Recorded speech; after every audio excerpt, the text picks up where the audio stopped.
They came from humble beginnings, from all over the country and all walks of life, ordinary people. But through hard work, discipline, and dedication, they became extraordinary. They are pilots, scientists, engineers, doctors. From thousands of applicants, these few were chosen. Through years of training, sleepless nights, and personal sacrifices, they keep flying through triumph and tragedy, learning from mistakes and accepting the risk. They keep flying. America has launched. They do it for the necessity of exploration, for scientific discoveries, for the next generation, to ensure that humanity has a path forward. They represent the best of our nation. They are NASA astronauts.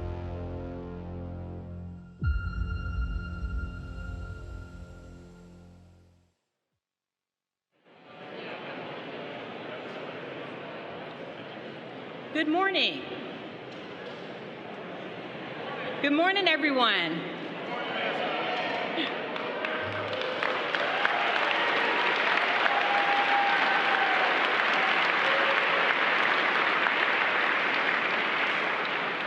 I'm Vanessa Wyche, Director of NASA's Johnson Space Center, and I'd like to welcome all of you here today to Ellington Field for a special announcement of America's newest astronaut candidate class. NASA's Johnson Space Center is the home of our nation's human spaceflight programs. This past November, we celebrated our 60th anniversary here in Houston, a tremendous milestone in the history of the U.S. space program. Johnson has served as the hub for America's Astronaut Corps, International Space Station mission operations, the Orion and Gateway programs, and a host of future spaceflight developments. Our Astronaut Corps puts the human in human spaceflight. And every few years, we have the opportunity to add to those select few who get to fly in space. These NASA astronauts will plan, train, and fly missions to the International Space Station and to the moon under Artemis, and eventually on to Mars. And after today, Johnson will be the new home of the individuals we introduced to you. More than 12,000 people applied to be a part of this astronaut class, and it takes a team of people to review applications and make selections. I'd like to thank all of our employees who helped with the selection process. These candidates studied hard, worked hard, applied to be a NASA astronaut, and have gone through our extensive selection process. And now, today, 10 people will be named as NASA's newest astronaut candidates. These astronaut candidates will train here in Houston for 2 years, using T-38 jets like the ones behind me, and focus on a variety of technical activities to prepare them for missions that will help NASA push the boundaries of exploration and travel. Many of them are still in the process of moving their families to Houston, and our team is excited to welcome them home. At Johnson, our vision is clear. We dare to expand frontiers, we unite with our partners to complete bold missions, and we explore for the benefit of all humanity.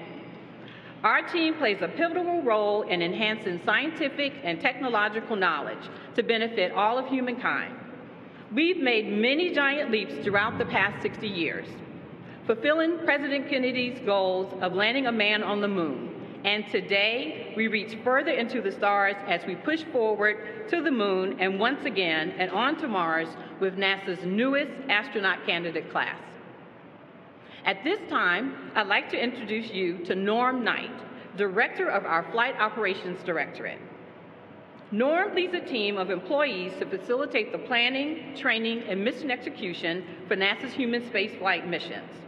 He's responsible for flight operations, including NASA astronauts, flight directors, NASA pilots, and aviation assets, as well as real-time mission control center command and control, and the world-class training facilities, including our spacecraft mock-ups and the Neutral Buoyancy Lab. Please welcome Norm.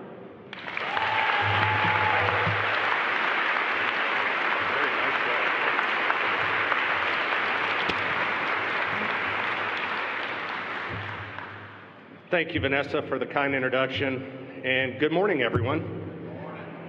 It is a great time to be in the space business, and it is a great day to be at NASA. So I know you are excited to meet NASA's newest astronaut candidates, so let's bring them out. These are your NASA 2021 astronaut candidates. An Air Force pilot from Divide, Colorado, Nicole Ayers.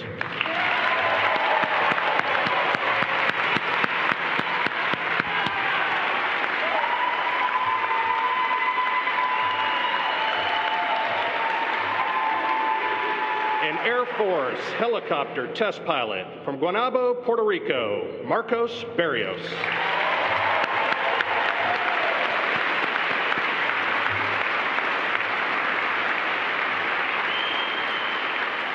A bioengineer and Team USA track cyclist from Gilbert, Arizona, Christina Bursch.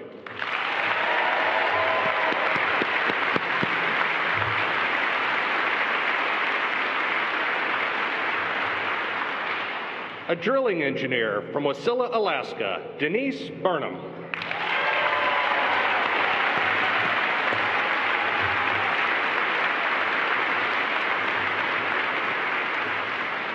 A NASA Langley research pilot from DeBerry, Florida, Luke Delaney.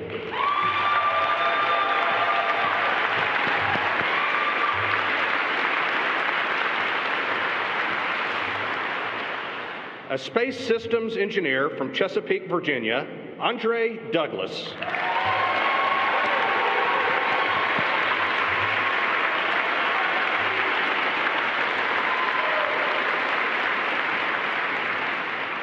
A Navy test pilot from South Windsor, Connecticut, Jack Hathaway.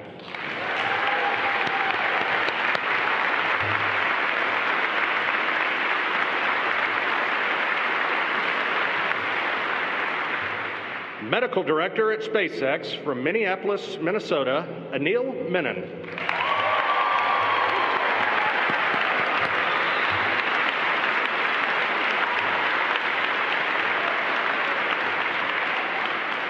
A physicist from Potomac, Maryland, Christopher Williams.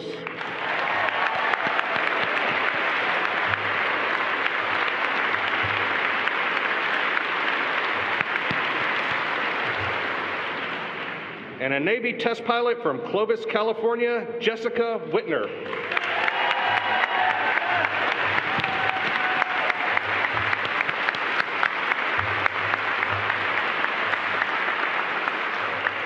Congratulations to the 2021 NASA astronaut candidates. We welcome you to the NASA family and look forward to seeing you train and fly as NASA astronauts. Let's give them a big round of applause.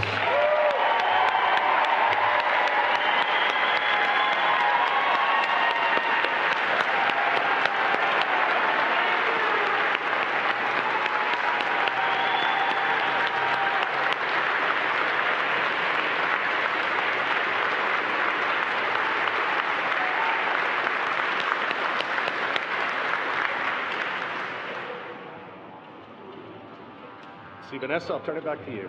Okay. Thank you, Norm, and congratulations to all of our astronaut candidates. Now I'd like to introduce the Administrator of NASA, NASA Administrator Bill Nelson, who is leading our agency into the future. Senator Nelson has served in public office for over 4 decades, first in the state legislature and in Congress, then as state treasurer. He was elected 3 times to the United States Senate, representing Florida for 18 years. In 1986, Senator Nelson flew on the 24th flight of the Space Shuttle. The mission on Columbia orbited the Earth 98 times over 6 days. Senator Nelson conducted 12 medical experiments, including the first American stress test in space and a cancer research experiment sponsored by the university researchers. I introduce to you Administrator Nelson.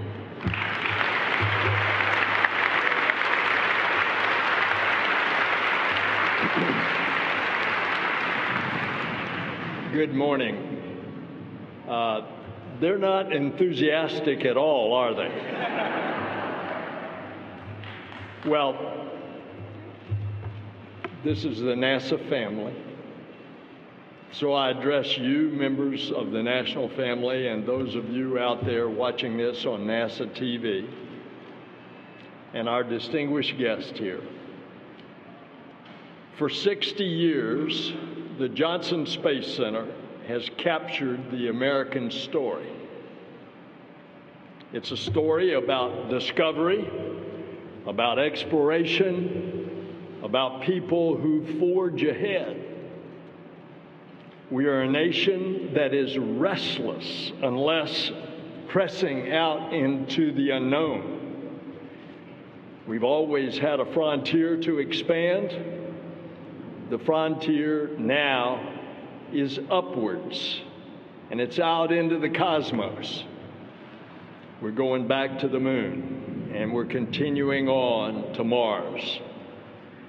And so today we welcome 10 new explorers, 10 members of the Artemis generation. It was the Apollo generation, and that did so much for so many. Now it's the Artemis generation. Alone, each of these candidates certainly has the right stuff, but together they represent exactly the creed of our country, e pluribus unum, out of many, one. In this class of candidates is the son of 2 immigrant parents. There are members and veterans of the U.S. Armed Forces, including a pilot who led the first all-female F-22 formation in combat.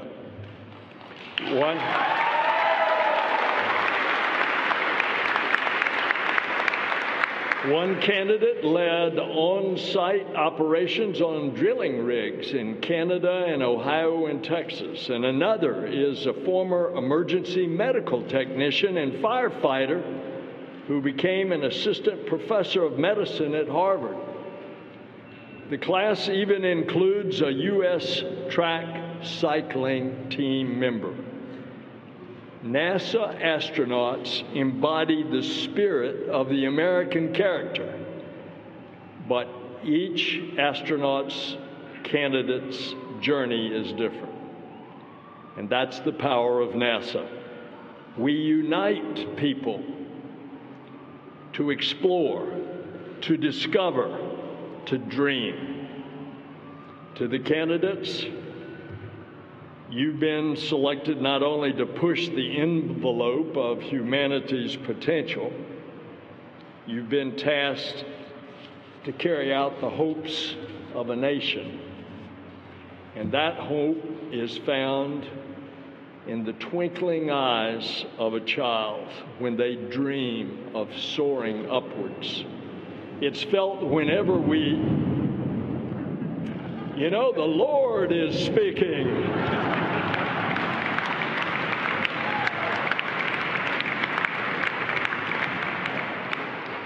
Oh, Lord, just let me do my part. That hope is found in those twinkling eyes of a child. It's felt whenever we gaze up at the stars and wonder what might more be out there. It's what we're going to do when we look through that telescope that we're launching on December the 22nd. Generations of astronaut candidates have trained here at Ellington Field. Many have explored the heavens, and they carried America's aspirations during every mission. And it's a sacred duty.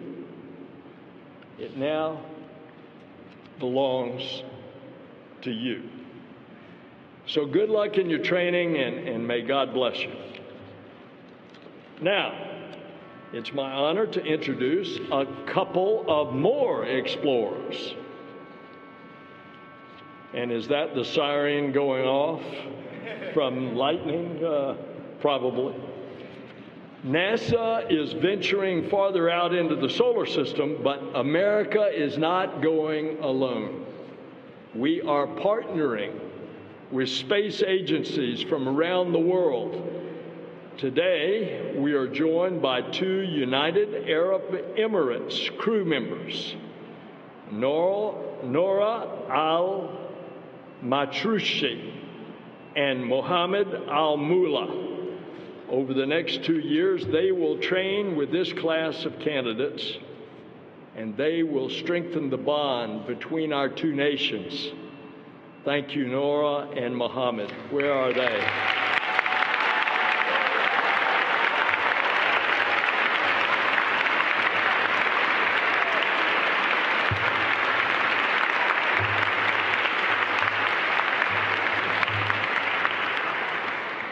We are also honored to be joined today by some special guests.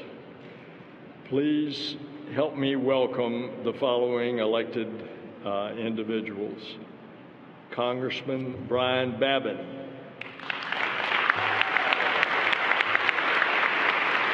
Congressman Randy Weber.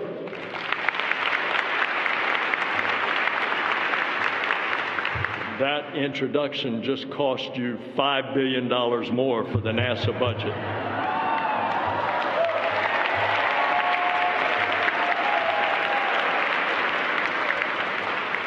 Texas State Senator Larry Taylor.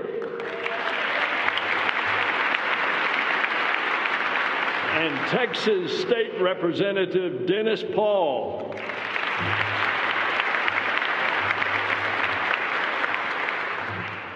Thank you for the bipartisan support from the staff of the offices of Senator Cruz, Congresswoman Sheila Jackson Lee, who texted me as to why she could not be here. She's right there when it comes to NASA. Congressman Babin's staff, Congressman Weber's staff, Congresswoman Garcia's staff, and Congresswoman Fletcher's staff.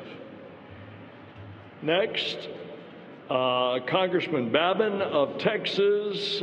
He's the 36th district. That's right here in this area. He's going to say a few words. Congressman.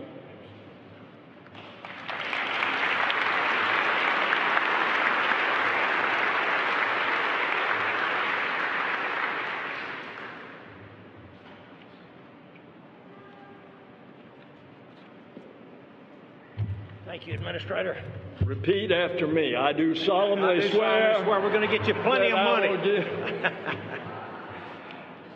The Administrator and I have had several conversations about getting funding for our human space exploration and our programs. And this should be a bipartisan effort, and I promise you that we are working as hard as we can to do that.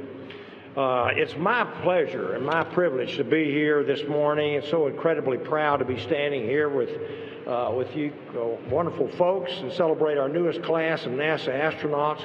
What a time it is for you to be joining the astronaut corps. And these young ladies and gentlemen have been chosen literally from a cast of thousands. And we're very proud of you. Once again, we're launching American astronauts on American rockets from American soil.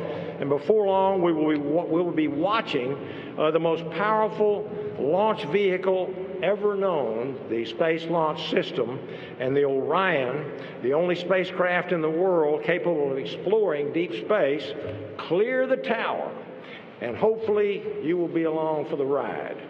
As astronaut candidates, I have no doubt that you will throw yourself into your training and preparation for that day in the not-so-distant future, and when you are asked to carry out the goals of our great nation. In Congress, I serve as the ranking member of the House Space and Aeronautics Subcommittee, and I represent the Johnson Space Center as a matter of fact. You have my solemn promise that I will do everything possible and in my power to ensure a robust space program that will be standing behind you the entire way. When it comes to space, my absolute highest priority is ensuring that America will continue to lead, to discover, and to achieve. Thank you, Lord. He agrees with me. I have great faith that you will enable us to do just that.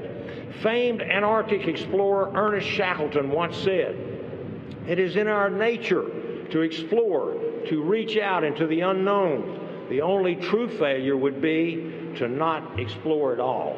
And wearing the American flag on your shoulder and your sleeve, you carry the hopes and dreams of our nation with you into that unknown. And so thank you for your willingness to explore. Congratulations on your selection, and I look forward to seeing great things from you. So, Mr. Administrator, thank you very much.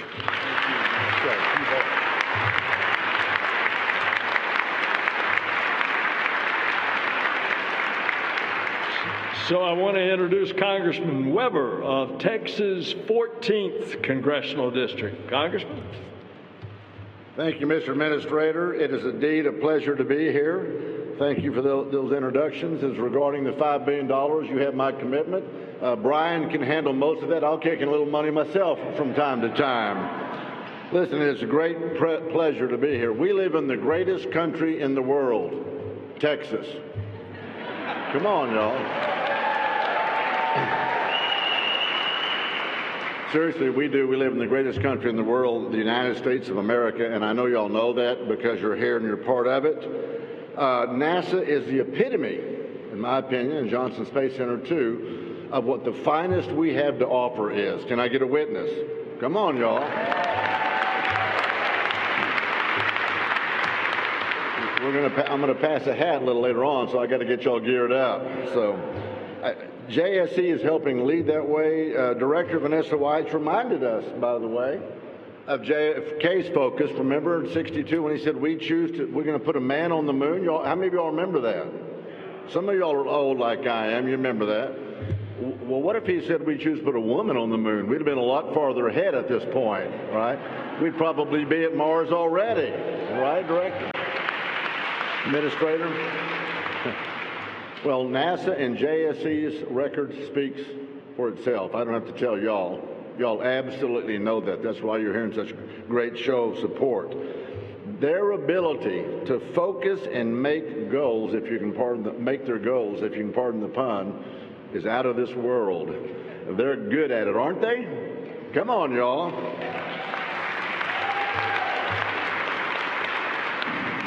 And speaking of the finest that America has to offer, this new group of astronaut candidates gives me a great deal of encouragement.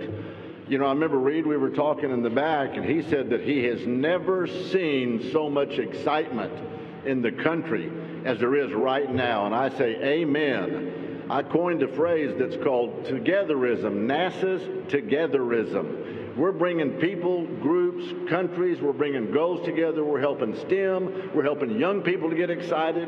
You're seeing togetherism. I'm 68 years old. I know I don't look that old, more like 78. But anyway, you're seeing young people get excited like I've never seen before. So that's excitement. That gives me encouragement. Are y'all encouraged?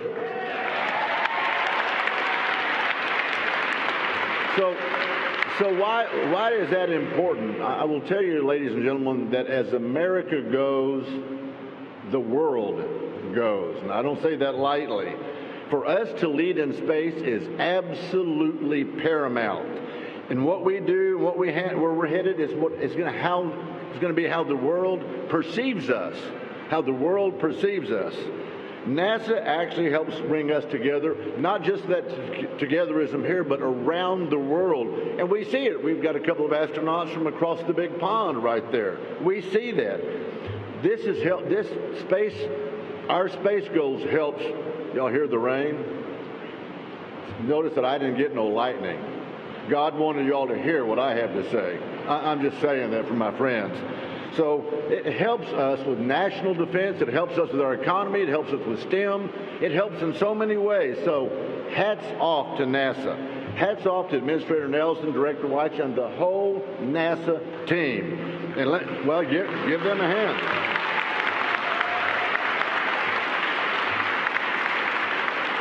I do want to fix one thing Miss Vanessa said. She said the families are moving to Houston. Just so you all know, I'm the congressman from Galveston County. We are taking applications in Galveston County, families, just so they know, Norm. Seriously, we couldn't be more prouder. We couldn't be more prouder of y'all.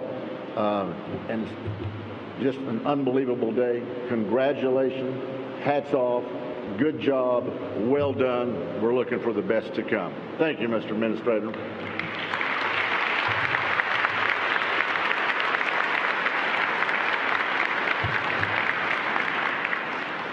Now it's my privilege to introduce a role model for all astronauts.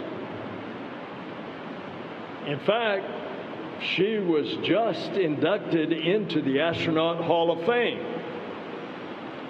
Pam Melroy served as the pilot on 2 missions and the commander on another. And before that, she was the 3rd woman to graduate from the U.S. Air Force Test Pilot School. She's a trailblazer, a visionary, and a remarkable NASA Deputy Administrator. She, along with Bob Caban, are great co-leaders with me as we try to forge a path in the future. Please give a warm welcome to Deputy Administrator Pam Melroy.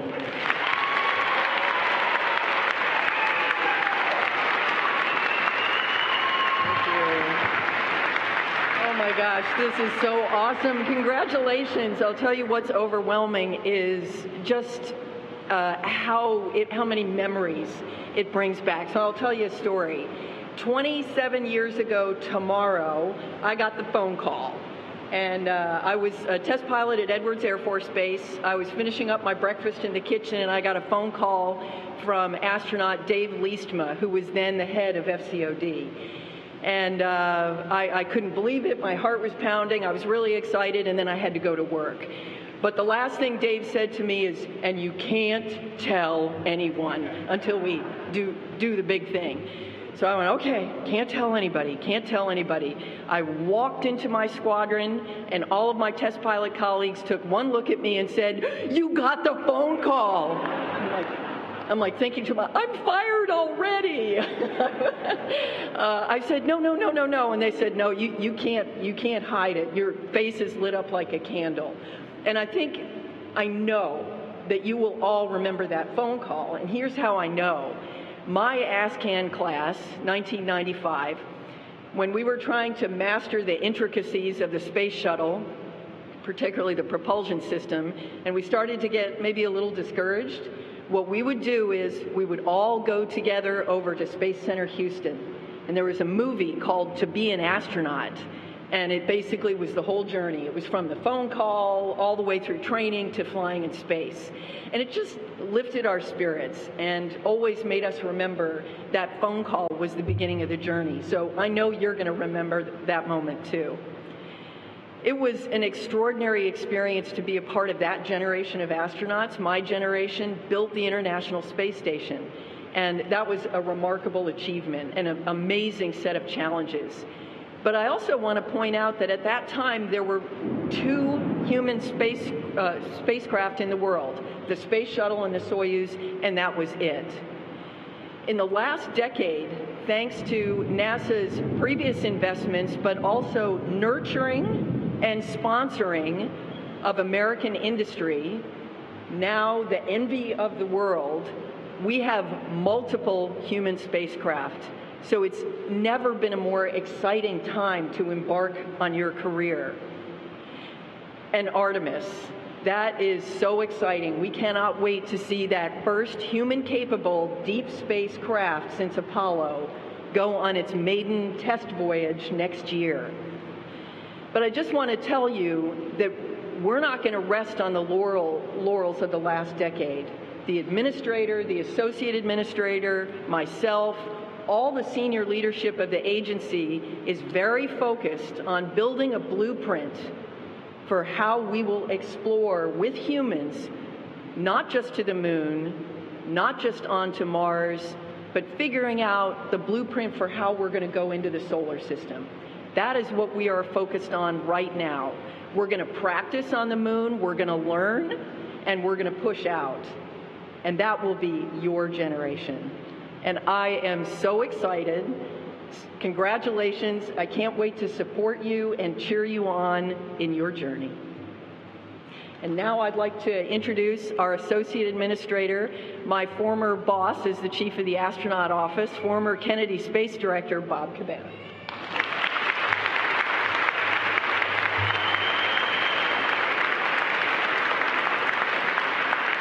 Thank you, Pam. It is great to be home in Houston. And it's really great to be here at Aircraft Operations, where the finest aircraft maintainers in the world work. And I gotta say, I do miss flying those sleek little jets that are behind us. I can't believe it's been 36 years since I was where you guys are. And all my NASA career was in front of me. It was absolutely amazing. And I just gotta say, congratulations to all of you.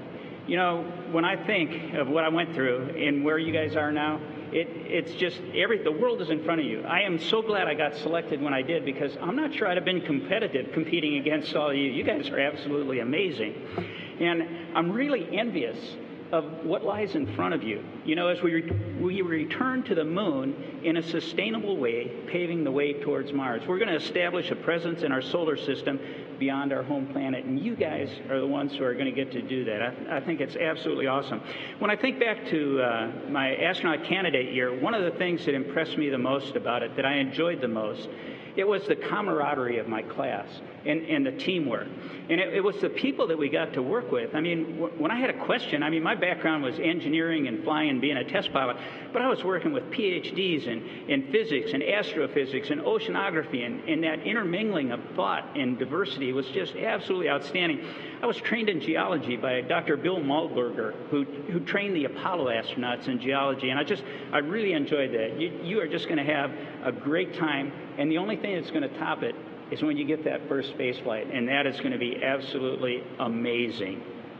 I was talking to Bob Benkin, who was Chief of the Astronaut Office not too long ago before this all started, and I said, Bob, you know, he asked me how my job was going, and I said, I absolutely love it, Bob. Working with Senator Nelson and Pam is absolutely amazing. This is a critical time for our nation's space program. I said, but you know, I have not worked this hard or put this many hours in since I was Chief of the Astronaut Office. And Bob can appreciate that, and so could the next person who I'm going to introduce. That was probably one of the most challenging jobs I had in my NASA career. And it's my pleasure now to introduce the current Chief of the Astronaut Office, a distinguished naval aviator, test pilot, flew in space for 6 months on Expedition 41, led 2 spacewalks.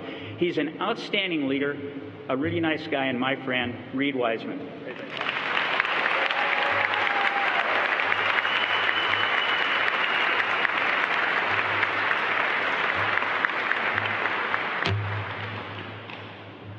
All right, so there's some prepared words here, and I'm not going to read any of them. Sitting before us, we have 10 Americans, 10 of our nation's absolute finest. And you have got a huge, huge next few years of work ahead of you, and it's going to be absolutely awesome. Last night, I got to meet most of the family members of these folks, and I recognized very quickly, they have all worked hard, but they have been raised well, and they have been supported well. So I want to take a second to thank all their parents, their brothers, their sisters, their moms, their dads.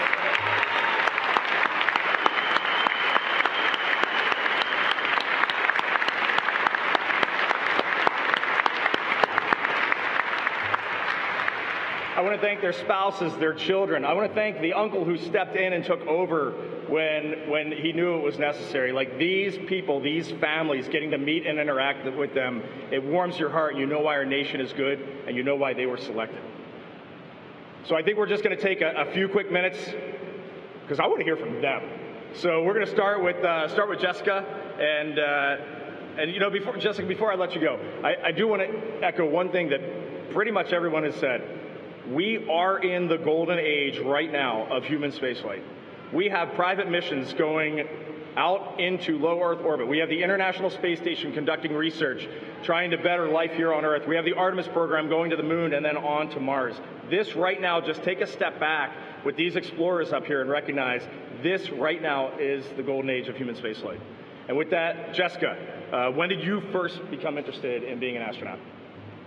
Yes, so I first became interested in becoming an astronaut at a very early age. I was that little girl in school who would play with rockets at the park by the house and loved science class. I love to learn why and how things worked the way that they worked. I became a mechanic in an earlier life. And when I found out that there was a profession that combined all of these things, I was hooked. So I was hooked right from the get-go. Every step of my career from then on out had this goal in mind of standing here today as a NASA astronaut candidate with all of my teammates.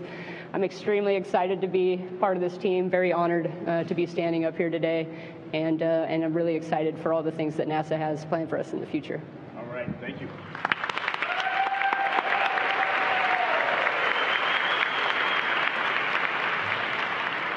When you get on the space station, you will know those mechanic skills will come in very handy every single day in our orbiting platform up there.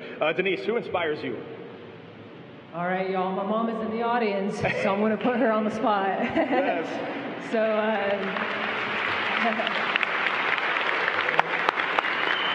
So her childhood dream was to be a military officer. Well, at the time in Turkey, it was not allowed for women. So as a little girl, I got to watch my mom graduate college. I got to watch her commission as an officer in the United States Air Force. She taught me how to dream big, and as long as you stay the course, you can achieve anything. That's what inspired me not to give up on my own childhood dream of becoming a NASA astronaut. Thank you.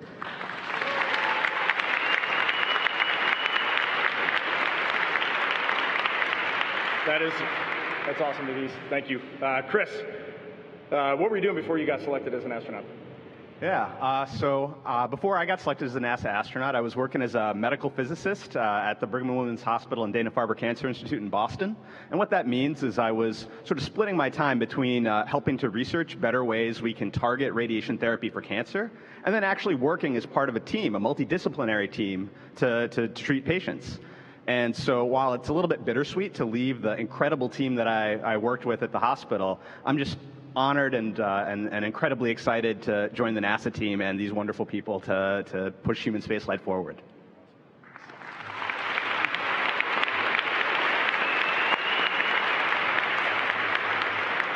I think Pam was safe, but you and I were definitely in jeopardy if we were applying. All right, Christina, what would you say to young people who are interested in following in your footsteps?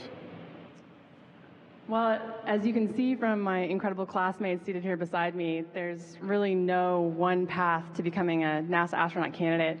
And you might think that my path as a bioengineer and a cyclist is a little bit out there, but it was really all of those skills that I gained from those experiences that helped me get here. And so I think my advice would be to find something that you're really interested in, really curious about, passionate about, and explore that deeply.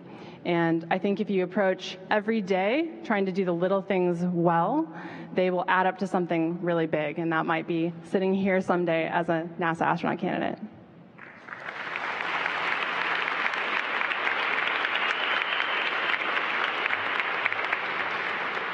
All right, Jack, what excites you about human spaceflight right now? It's kind of a tough question to answer because there's so much that's exciting about human spaceflight right now. As everyone has mentioned so far, there's commercial spaceflight going on, commercial space exploration. NASA's Artemis program is going on, potentially go to the moon and then on to Mars. There's just so much that's going on right now that's just so very exciting. I can't put my finger on one thing. I'm excited about it all. I'm excited about the speed that it's happening at. Who knows where we're going to be in 5, 10, or 15 years because technology is changing so quickly. There's so much support for the space program out there right now that we really can do anything in the amount of time that we have. And I'm just so excited with all my astronaut candidate colleagues to work with you guys to have this adventure and see where manned spaceflight, human spaceflight will take us. Thanks.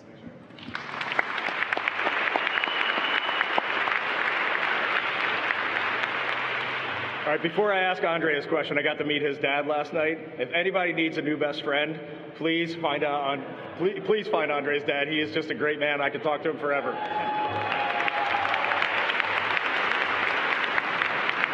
All right, Andre, sorry to put you on the spot. What does it mean to be a NASA astronaut? So, a NASA astronaut is not afraid of challenges or solving complex problems. They're explorers that are ready to unlock the secrets of our universe for the betterment of humankind.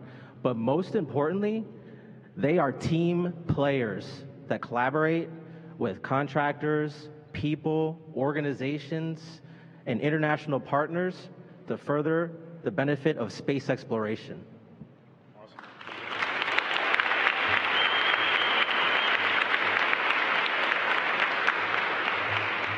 All right, Nicole, with the biggest fan club out there, what aspect of training are you looking forward to?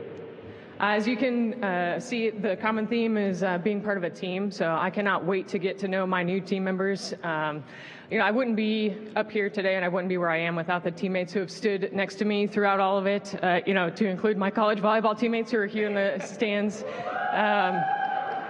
But the F-22 pilot in me has to say flying. I think learning the T-38 again, and not only just flying, but getting to share my love of flying with my classmates, and then also getting to learn them as we fly together and getting to know each other.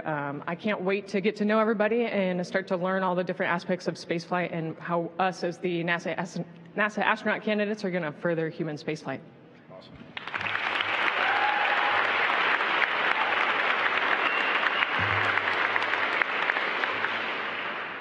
Marcos, what future missions are you most excited about and why?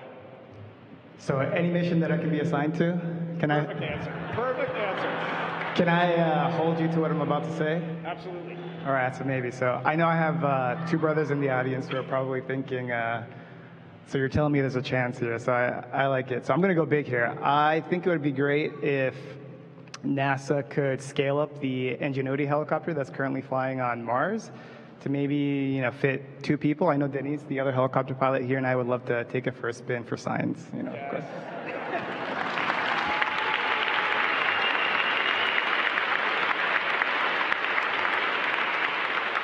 All right, you can definitely hold me to that, and I will ride with you anytime. Luke, you come to us from NASA Langley. Can you talk a little bit about your work there and how it's helping our NASA missions? Yeah, absolutely.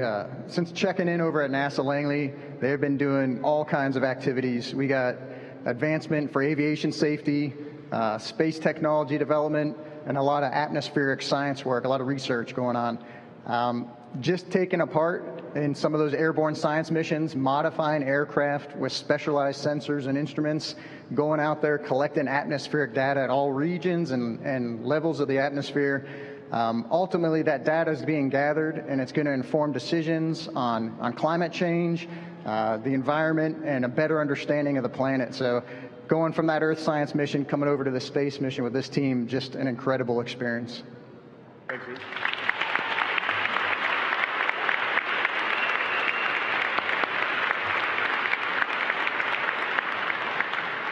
All right, Anil, our doctor in the group, tell us about the future of space medicine. Future of space medicine. Let's see. Future space medicine is really exciting, and what I'm excited about is all the opportunities that are rapidly expanding. I got my start here at NASA at Johnson Space Center as a flight doctor, and there was 10, 20 doctors at that time point. And then there was one spot that opened up at a commercial partner, and I was lucky enough to work there. That was 3 years ago. In those 3 years, I've seen medical students, residents, paramedics, physician's assistants all get opportunities, and those are jobs working in commercial space, working with NASA, taking care of astronauts. So as a future NASA astronaut, I'm really excited to practice medicine in space, share it with those communities and those people. But if I was looking at a career in medicine right now, I would be so excited, I would jump at it, and I would seriously consider space medicine because the opportunities are just limitless. And cue the thunder, please. Yes. All right.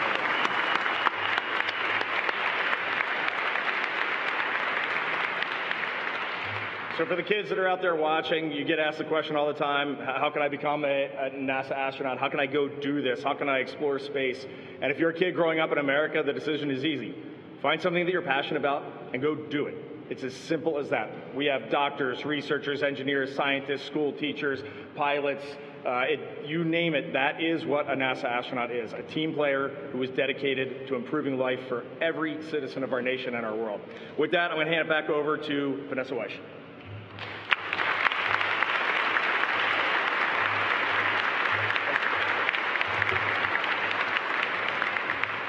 Thank you, Reid. And I want to echo what Bob Caban said earlier. Reid Wiseman is just an astronaut's astronaut, and I want to thank him for helping us select this very fine astronaut candidate class.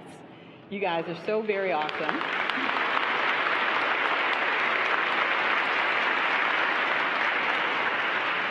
And I also want to thank all of you here that joined us today, the NASA team that makes us be so successful.